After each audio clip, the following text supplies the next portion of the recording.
Un saludo, amigas y amigos amantes del arte y para quienes no lo son también, que siempre hay tiempo para aprender a disfrutar de una buena obra. Mi nombre es Hamlet Fernández y soy un crítico al que le gusta detenerse en las disímiles maneras que tiene una obra de ser interpretada y comprendida. En esta ocasión les quiero hablar del artista cubano Raúl Martínez. Raúl fue fundamental en mi proceso de investigación para escribir mi libro La Cera del Sol. ¿Por qué? Porque de los artistas de los 60 que yo trabajo en el libro, cuya obra fue, como hemos visto en comentarios anteriores, marginada, censurada, incomprendida, Raúl es el único de esos artistas de la generación de los 60 que dejó por escrito unas memorias testimonios. Y en esas memorias Raúl lo contó absolutamente todo, no se guardó nada. Y cuando yo leí su libro, que se titula Yo Publio y está publicado en Cuba, dicho sea de paso, por el sello Arte Cubano, el libro se publicó en el año 2007, 2008, si mal no recuerdo.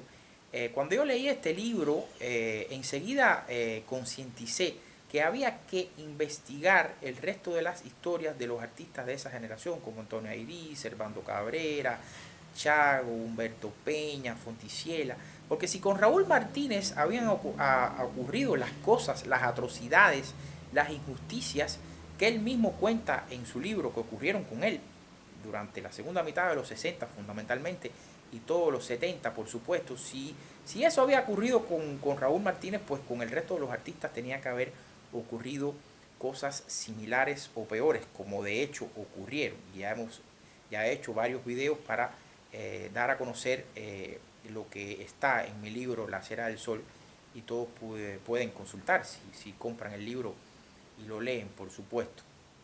Entonces, en este vídeo quiero detenerme en el propio testimonio de Raúl Martínez, lo que él cuenta que ocurrió con su persona y al final, como siempre hago, vamos a estar profundizando en el análisis interpretativo de uno de los grandes clásicos de Raúl Martínez, una obra del año 1970. Así que sin más, les animo a ver el resto del vídeo.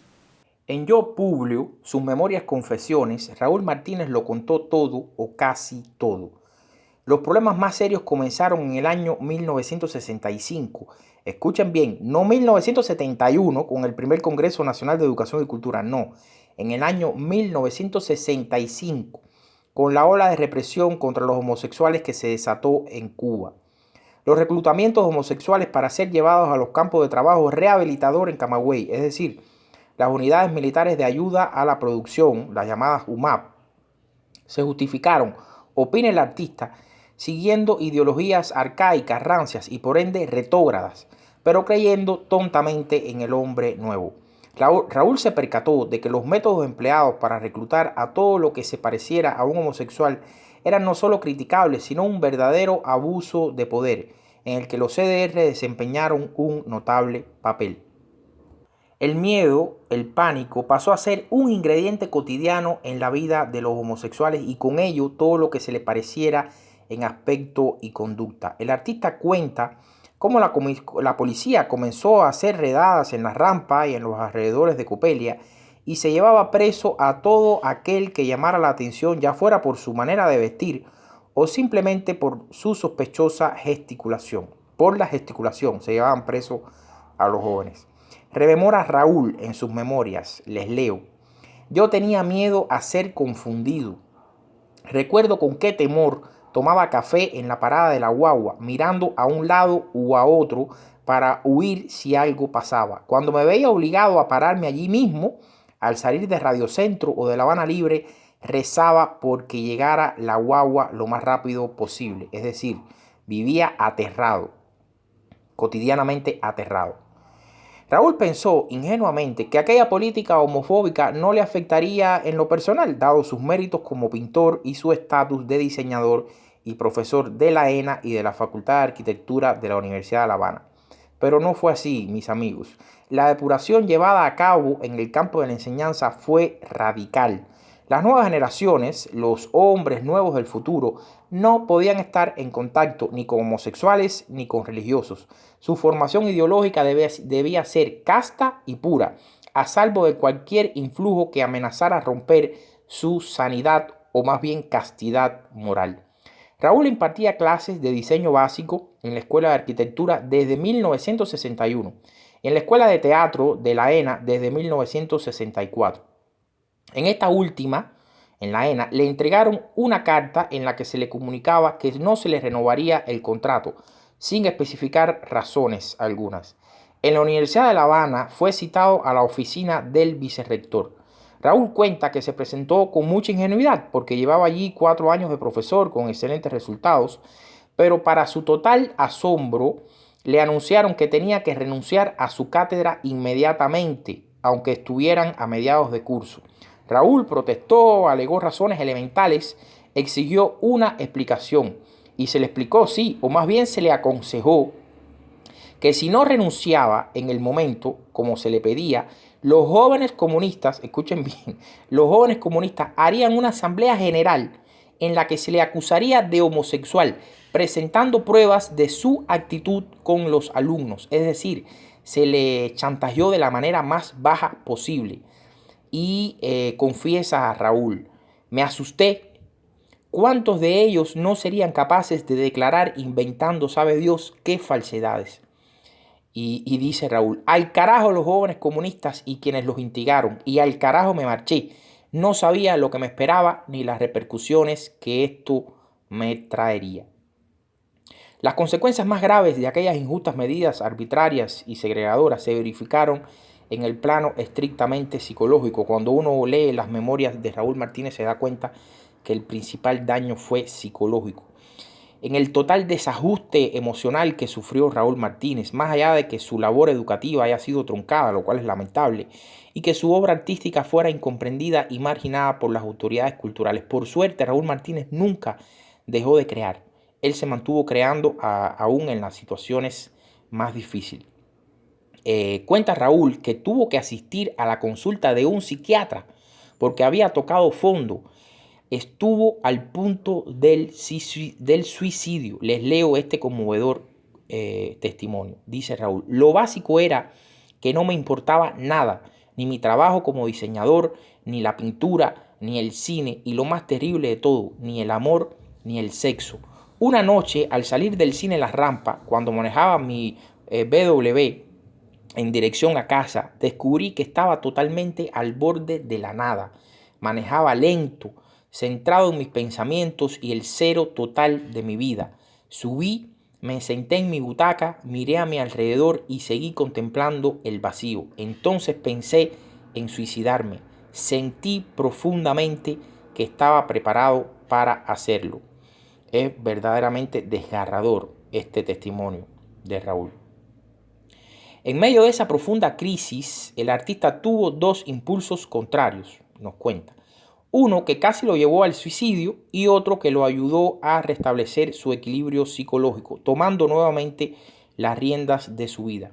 Raúl se encontraba trabajando en un mural en el vestíbulo de la Cinemateca, en el ICAI. Antes de caer en el momento más crítico de su perturbación, había pintado en el panel central del mural un "yo creo", así en letras mayúsculas, gesto con el que pretendía expresar su fe en la revolución. Su esperanza de que toda aquella pesadilla fuera coyuntural, que todo cambiaría, que todos al final tendrían que ser aceptados. Pero inmediatamente después de aquel impulso afirmativo comenzó a sentirse terriblemente mal, cayó en picada en el abismo de la anomia. El psiquiatra lo ayudó a comprender las consecuencias de su comportamiento, de cómo su intento racional de justificar a la revolución había bloqueado totalmente sus sentimientos más profundos. Con aquel gesto él había tratado de reprimir sus sentimientos más profundos. ¿Y cuáles eran esos sentimientos en ese momento en el que acontece eso? Dice Raúl, odio, un odio inmenso a la revolución, a sus dirigentes ciegos, a los funcionarios, a todo el mundo. Es decir, Raúl sentía un odio profundo en ese momento y lo había intentado reprimir, y eso lo llevó al colapso psicológico. Entonces, sigue contando Raúl, regresó a la Cinemateca y en el tercer panel, que trataba sobre el surgimiento del ICAI, pintó un gran círculo y en el centro 2 letras, PM, refiriéndose claramente al corto PM censurado en el año 1961. Este segundo impulso lo liberó, dice Raúl. Fue su gesto catártico de curación. Naturalmente, este hecho lo enfrentó directamente con Alfredo Guevara, el director del ICAI y uno de los responsables de la censura de EPM, como todos sabemos. Julio García Espinosa, el director de cine, y Lisandro Otero, el escritor, amigos ambos de Raúl Martínez, le cuestionaron por qué había hecho tal cosa, por qué se había enfrentado de esa manera a Alfredo Guevara. Y Raúl Martínez responde en sus memorias cómo explicarles a sus amigos que Alfredo Guevara le había salvado de la muerte. Porque cuando él hizo eso, él se liberó, drenó todo su malestar. Los paneles le fueron devueltos, por supuesto. Y antes de tomar la decisión, el presidente del ICAI había argumentado en presencia de varios intelectuales, entre los que se encontraba Lisandro Otero, que fue quien le contó directamente a Raúl Martínez, que Raúl hacía alusión, Alfredo dijo, delante de varios intelectuales, que Raúl Martínez hacía alusión al culto a la personalidad por las repeticiones de Fidel Castro y referencias confusas sobre el Che y sobre todo lo claro de su intención al poner dos retratos de Stalin, en el caso del mural que estaba haciendo, dos retratos de Stalin, uno de ellos tachado con una cruz y el otro feliz y sonriente. El martirio de Raúl Martínez duró, según sus recuerdos, unos 9 años, pero a juzgar por lo que él mismo cuenta, fue más de una década, es decir, más de 10 años de ostracismo. En todo ese largo periodo de penitencia no fue llamado como jurado a ningún concurso o evento. Por la UNEAC no se le incluyó en ninguna exposición que pudiera representar a Cuba en el extranjero. Solo en 1979, no 76, como se dice, que todo empezó a mejorar a partir de 76, no. Solo en 1979 viajó a Bulgaria y a Alemania y además a dos países del antiguo campo socialista. En su viaje anterior, que había ocurrido en el lejano 1967, Raúl fue obligado a regresar antes de tiempo de Montreal, en Canadá. Escuchen bien, un funcionario determinó que allí no había cabida para homosexuales por más brillantes que fueran. Y el esfuerzo del resto de los artistas que conformaban la delegación que estaba en Canadá por impedir aquel abuso delirante de poder no tuvo éxito y Raúl Martínez tuvo que regresar antes de tiempo de Canadá en el año 67. Miren qué humillación, fue obligado a regresar a Cuba solo por su condición sexual, porque nadie ponía en duda su calidad como artista y como diseñador. La Casa de las Américas dejó de invitarlos, tanto a él como a Abelardo Estorino, su compañero de vida, a encuentros con importantes artistas e intelectuales latinoamericanos o a la entrega de los premios Casa de las Américas. También se le negó el permiso para ser grabados en el taller de la Plaza de la Catedral. Hasta esto, se le impidió hacer grabado en el taller de la Plaza de la Catedral. Prácticamente su obra deja de figurar en muestras colectivas dentro del país. Solo Marta Arjona, que también había protegido a Servando Cabrera, no dejó de incluirlo en las exposiciones que organizaba el Museo Nacional para exhibirlas en el extranjero. Tampoco se le afectó su trabajo como diseñador en la editorial Letras Cubanas y en la revista Unión. Es decir, lo único que no se le afectó fue su trabajo como diseñador. Después de mucho tiempo, es decir, a finales de los 70, casi en los 80, después de mucho tiempo, cuando en su centro laboral el sindicato volvió a reconocerle su consagrado desempeño, cuenta Raúl, con alguna distinción, Raúl supo que comenzaba a ser descongelado. Esta es la palabra que él utiliza. Él supo, cuando le vuelven a reconocer su trabajo, él supo que comenzaba a ser descongelado y se sonrió socarronamente. Ahora, mis amigos, analicemos una hora del mismísimo año 1970. ¿Qué hace Raúl Martínez en el año 1970, cuando ya hacía 5 años que venía siendo condenado injustamente, arbitrariamente, solo por su condición sexual y por los recelos que existían con su estética pop? En este momento, en 1970, como sabemos, el país se adentraba vertiginosamente en las aguas negras y profundas de la peor etapa de extremismo ideológico. Recuerden, Raúl venía siendo marginado desde el 65, tanto por su condición sexual como por su estética pop, que, como dejó saber clarito Alfredo Guevara, era objeto de sospecha de la burocracia cultural dada la ambigüedad intrínseca con que Raúl representaba a las estrellas políticas, estrellas pop al fin y al cabo, del proceso revolucionario cubano, porque los extremos se tocan. Alusión al culto a la personalidad por las repeticiones de Fidel y referencias confusas sobre el Che, había dicho Alfredo Guevara. La obra en la que quiero detenerme es Isla 70, uno de sus clásicos indiscutibles. Esta enorme pintura, tanto por su título como por su color kitsch y carnavalesco, los rostros sonrientes del pueblo heroico y trabajador, algunos íconos de las grandes gestas revolucionarias del siglo XX como Lenin, Ho Chi Minh, el Che, Fidel, todo ello, a primera vista, en un primer pase de vista superficial, da la sensación de que se trata de una obra hipócrita, oportunista, complaciente con la realidad, que edulcora hasta la melcocha el supuesto paraíso socialista que se vivía en la Cuba de 1970. Pero, mis amigos, si observamos bien, si nos detenemos con cierta paciencia en cada área de la pintura, comienzan a aparecer detalles muy interesantes, sospechosos y provocadores por aquí y por allá. Esos detalles, que ya los vamos a mencionar, son como pequeñas cargas explosivas que Raúl coloca en lugares estratégicos, de manera que cuando son activadas por la mirada aguda de nosotros, los espectadores, ese simulacro que exhibe una homogeneidad social rebosante de satisfacción comienza a desmoronarse, a estallar en pedazos, producto de una implosión interna.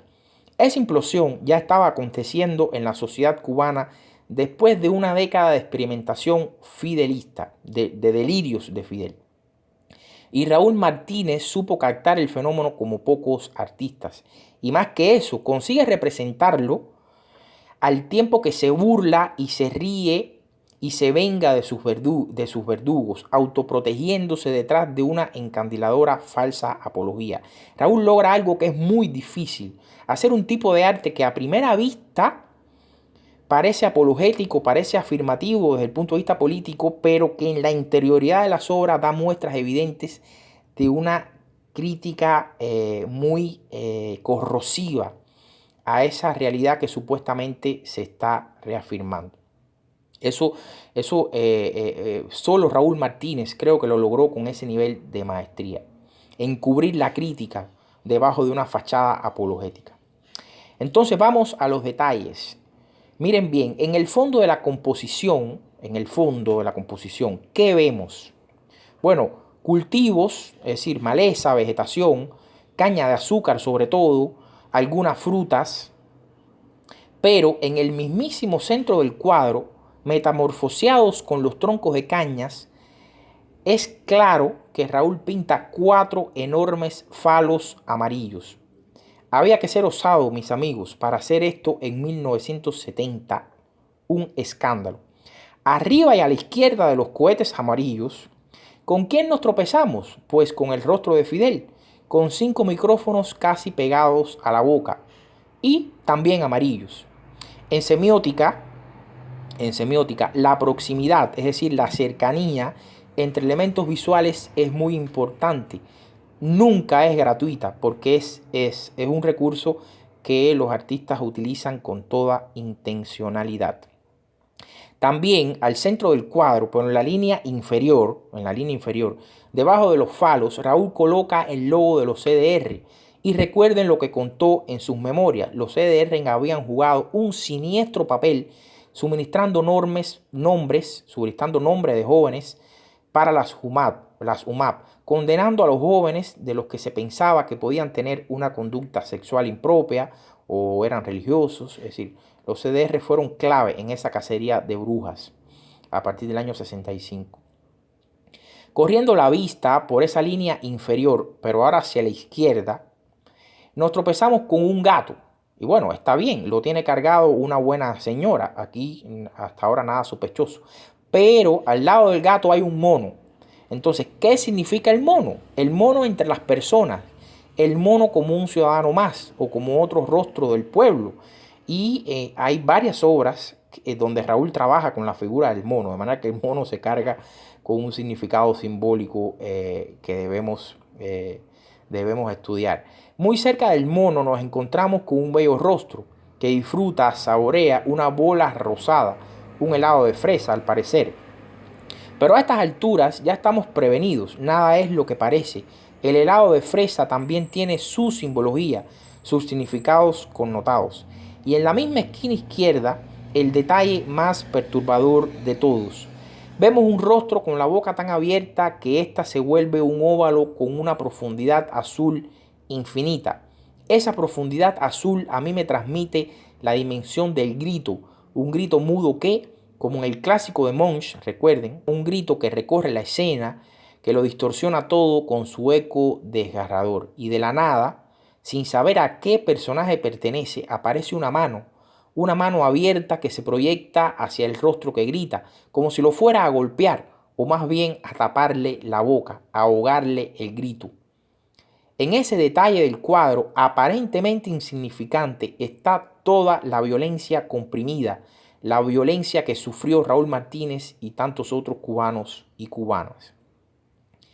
Hay otros detalles interesantes como el rostro del Che, que Raúl coloca sumergido en el fondo y no como figura en primer plano. La pregunta es ¿por qué? Arriba, justo al lado de la palabra isla, un joven sin camisa con una expresión seductora, como haciendo gala de su sexualidad. El rostro de al lado se me parece al propio Raúl Martínez.